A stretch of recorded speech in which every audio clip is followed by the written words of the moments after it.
పడుకోవడానికి లైట్ బంద్ చేయకుండా tube light ఆన్లో పెడితే అది ఓపెన్ ఎయిర్ జైలు. ఇంతింతలో బల్లులు 7 ఫీట్లలో 3.5 ఫీట్లు దిమ్మ ఉంటే దిమ్మ మీద పడుకుంటే ఇంకొక 3.5 ఫీట్లు గ్యాప్ ఉంటుంది. లైట్లు బంద్ చేయకుండా లైట్లు ఓపెన్ పెడితే అధ్యక్ష ఇంతింతలో బల్లులు 20-30 పైన ట్యూబ్ లైట్ ముందు పురుగులు తిరుగుతుంటే అది ఓపెన్ ఎయిర్ జైలు కాబట్టి పురుగులు వస్తే పురుగులను తినడానికి బల్లులు పరిగెత్తుతుంటే ఏ ఒక్క రోజు రాత్రి కూడా పడుకోకుండా మేల్కతో కూర్చున్న అధ్యక్ష. బయట కానిస్టేబుల్ను లైట్ బంద్ చేయవా పడుకుంటా అంటే లేదు సార్ పైనుంచి ఆదేశాలు ఉన్నాయి, ఆ ట్యూబ్ లైట్లు బంద్ చేస్తే మీరు పడుకుంటారు కాబట్టి ట్యూబ్ లైట్లు ఆన్లోనే పెట్టమని. ఆ ట్యూబ్ లైట్ స్విచ్ బయట ఉంటుంది అధ్యక్ష, లోపల ఉండదు. ఆ చిన్న బాత్రూమ్ చిన్నది కూర్చుంటే బయటకు కనిపించేటట్లు ఉంటుంది అధ్యక్ష. ఒకసారి నేను ఎమ్మెల్యేల హోమ్ కూడా నా దగ్గర ఉంది కదా, ఎమ్మెల్యేలను నేను తీసుకెళ్తా, మంత్రులను తీసుకెళ్తా. ఏ జైల్లో ఐఎస్ఐ తీవ్రవాదులను కరడుగట్టిన నక్సలైట్లను బంధిస్తారో పార్లమెంట్ సభ్యుని నన్ను 16 రోజులు అందులో బంధిస్తే 16 రోజులు రాత్రిపూట ఏ ఒక్క రోజు పడుకోలేదు అధ్యక్ష. పొద్దున పూట బయటకు వదిలినప్పుడు 6 గంటలకు వచ్చి కదిలని బయటకు వదులుతారు కదా అధ్యక్ష. బయట ఒక చెట్టు ఉంటే 16 రోజులు పొద్దున పూట చెట్టు కింద పడుకున్న అధ్యక్ష. అయినా నేను కోపం ప్రదర్శించలే. ఇవన్నీ కూడా దేవుడు అనేటోడు ఉంటాడు, చూస్తాడు, అంతకు 4 ఇంతలు అనుభవిస్తారని నేను అనుకున్నా. సరిగ్గా నేను ప్రమాణ స్వీకారం చేసే రోజే నా మీద కక్ష సాధించిన వాళ్ళని దేవుడే చూపించి దావకంలో షరీక్ చేపించిండు అధ్యక్ష. నేను ఎవరిని ఏం అనాల్సిన పని లేదు. మొదటిసారి నన్ను జైల్లో ఎన్ని రోజులు పెట్టినరో వాళ్ళకి తెలుసు. నా బిడ్డ లగ్గం ఉంటే కూడా లగ్గానికి ఇంటరిం బెయిల్ 2 గంటలు పోయి లగ్గం చూడడానికి కూడా అభ్యంతరం పెట్టి ఢిల్లీ నుంచి న్యాయవాదులను తీసుకొచ్చి ఇక్కడ వాదించి ఆయన బిడ్డ లగ్గపత్రిక రాసుకోవడానికి కూడా వెళ్ళడానికి వీల్లేదు అని చెప్పి కోర్టులో వాదించిన వాదనలు అక్కడ ఉన్నాయి అధ్యక్ష. కోర్టు నాకు కండిషనల్ బెయిల్ ఇచ్చింది అధ్యక్ష. చెర్లపల్లి జైలు నుంచి ఎన్కన్వెన్షన్ ఫంక్షన్ హాల్కి పోయి నా బిడ్డ లగ్గపత్రిక రాసుకొని అక్కడి నుంచి సీదా మళ్ళీ చెర్లపల్లి జైలుకు పోయిన అధ్యక్ష. రాజకీయ కక్ష సాధింపు మీద నాదా? నా బిడ్డ లగ్గానికే పోకుంటే నన్ను అడ్డుకున్నా ఎవరికైనా అధ్యక్ష, మన పిల్లల కంటే మనకేముంటుంది అధ్యక్ష ఈ భూమి మీద? నా బిడ్డ లగ్గానికి లగ్గపత్రిక రాసుకోవడానికి కూడా అడ్డుకుంటే కూడా నేను మిమ్మల్ని ఏమనలే.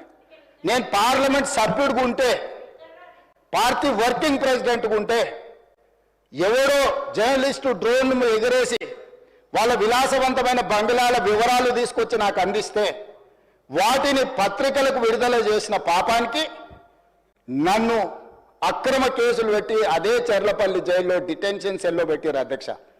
16 రోజులు నిద్రలేని రాత్రులు గడిపిన పార్లమెంట్ సభ్యుడిగా, పార్టీ వర్కింగ్ ప్రెసిడెంట్గా అయినా నేను కక్ష చూపించలేదు అధ్యక్ష.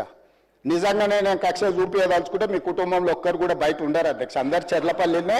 నేను ఎలా ఎన్నికల ముందు చెప్పినట్టు మీకు డబుల్ బెడ్రూమ్ ఇల్లు మీరు పేదలకు కట్టియలే, మీ గ్యారంటీ కట్టిస్తే మీ కుటుంబానికి డబుల్ బెడ్రూమ్ ఇల్లు అని చెప్పుంటే అధ్యక్ష.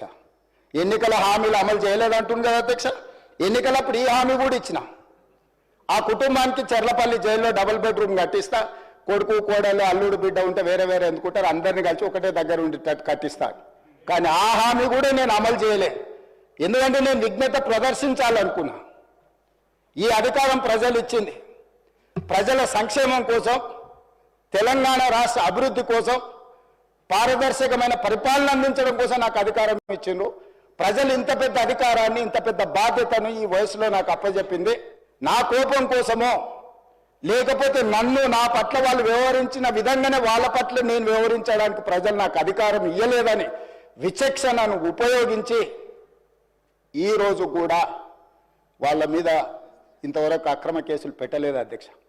కానీ సొంత పార్టీ ఆఫీసులో కూలీ మనుషులను తెప్పించి రికార్డ్ చేయించి పచ్చి బూతులు మీరు తిట్టిస్తే కూడా చెంపలు వలగొట్టేంత శక్తి ఉన్న సంవయనంతో ఊరుకున్న అధ్యక్ష. ఎవరైనా బజార్లో ఏదైనా మాట్లాడితే మాట్లాడిన దాన్ని కూడా సెన్సర్ చేస్తాం. బూతులు మాట్లాడినప్పుడు ఒక బీప్ పెడతాం అధ్యక్ష, టెలికాస్ట్ చేయొద్దని.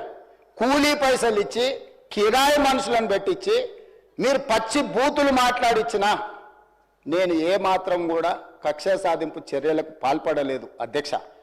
కాబట్టి ఈరోజు మేమేదో కక్ష చర్యలకు పాల్పడుతున్నట్టు మేము కక్షా చర్యలకే పాల్పడితే ముఖ్యమంత్రికి ఉన్న విశేషమైన అధికారాలతో మీరు ఒక్కరైనా బయట ఉండేటోళ్ళ?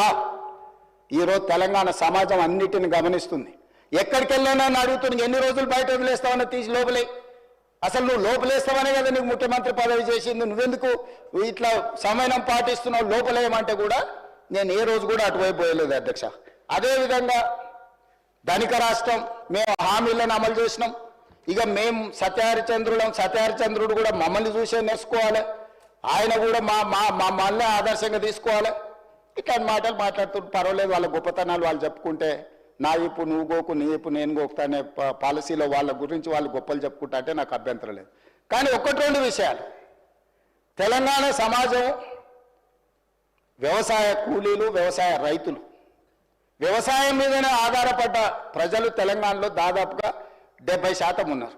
2014 ఎన్నికలలో ఘనత వహించిన చంద్రశేఖరరావు గారు రైతులకు ఇచ్చిన హామీ ₹1,00,000 రుణమాఫీ చేస్తా అని అధ్యక్ష. ఎన్నికలయ్యి అధికారంలోకి వచ్చిన తర్వాత ఏకమొత్తము ఏకదాటిగా ₹1,00,000 మేము రుణమాఫీ చెయ్యము, 4 విడతలుగా చేస్తామన్నారు అధ్యక్ష.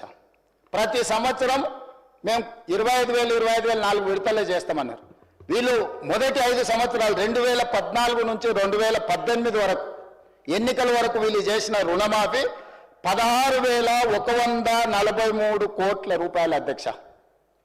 ఇందులో 4 విడతలుగా వీళ్ళు రుణమాఫీ చేసినందుకు, 4 సంవత్సరాలు వాయిదాల మీద చేసినందుకు దాదాపుగా మిత్తి కింద ₹2,630 కోట్ల పోయింది అధ్యక్ష. నికరంగా మిగిలింది వీళ్ళు చేసింది మొదటి 5 సంవత్సరాలలో ₹13,514 కోట్ల అధ్యక్ష. మొదటి విడత 5 సంవత్సరాలు కలిపి వారు చేసిన రుణమాఫీ. రెండవ విడత మళ్ళీ చెప్పింది అధ్యక్ష, మొదటిసారి చేయలేకపోయినాం, రెండవసారి గ్యారెంటీగా చేస్తాం, ఈసారి మమ్మల్ని నమ్మండి అన్నారు. సరే, ప్రజలు తెలంగాణ వాళ్ళు మంచోళ్ళు, మొదటిసారి పాపం కొత్తగా వచ్చిన రాష్ట్రం ఇప్పుడిప్పుడే సంసారం మొదలు పెట్టారు, రెండోసారి అయినా ఇచ్చిన మాట నిలబెట్టుకుంటారు కదా, మొదటిసారి చేసిన తప్పు చేయరని ప్రజలు రెండోసారి కూడా వాళ్ళని కనుకరించారు, వాళ్ళకి అధికారం ఇచ్చింది అధ్యక్ష. రెండోసారి ఏం చేసింది అధ్యక్ష, మొదటిసారి అయినా 4 సంవత్సరాలు ప్రతి సంవత్సరం కొంత 4 సంవత్సరాలు ఇచ్చింది అధ్యక్ష. రెండవసారి 4 సంవత్సరాలు ₹1 ఇవ్వాలి అధ్యక్ష. ఆఖరి సంవత్సరంలో వాళ్ళు చేసిన రుణమాఫీ ఎంత అంటే 21,35,557 మంది రైతులు అధ్యక్ష. రైతుల నెంబర్ మళ్ళొకసారి వినండి అధ్యక్ష, 21,35,557 మంది రైతు కుటుంబాలకు ₹11,909 కోట్ల రుణమాఫీ చేసిండ్రు అధ్యక్ష. ఎప్పుడు? 4వ సంవత్సరంలో. ఈ ₹11,909 కోట్ల రుణమాఫీలో మిత్తి కింద ₹8,515 కోట్ల పోయింది అధ్యక్ష. కొండ నాలుకకు మందేస్తే ఉన్న నాలుక ఊడిపోయిందని వీళ్ళు ₹11,909 కోట్ల రెండో విడత 4 సంవత్సరాల తర్వాత రుణమాఫీ చేస్తే 4 ఏళ్ళు వీళ్ళు 0 రుణమాఫీ చేసినందుకు మిత్తి కింద ₹8,515 కోట్ల పోయింది అధ్యక్ష. రెండు కలిపి 10 సంవత్సరాల వాళ్ళ పరిపాలనలో 2 సార్లు అధికారాన్ని ప్రజలు వాళ్ళకు అప్పచెప్తే రెండోసారి 3,394 కోట్లు, మొదటిసారి చేసిన రుణమాఫీ 2 కలిపితే 10 సంవత్సరాలలో 16,908 కోట్ల వాళ్ళు రుణమాఫీ చేసిండ్రు అధ్యక్ష. 10 సంవత్సరాలు, మొదటిసారి 1,00,000, రెండోసారి 1,00,000, మొదటిసారి విడతల వారిగా, రెండోసారి 4వ సంవత్సరంలో చేసిన రుణమాఫీ 16,908 కోట్ల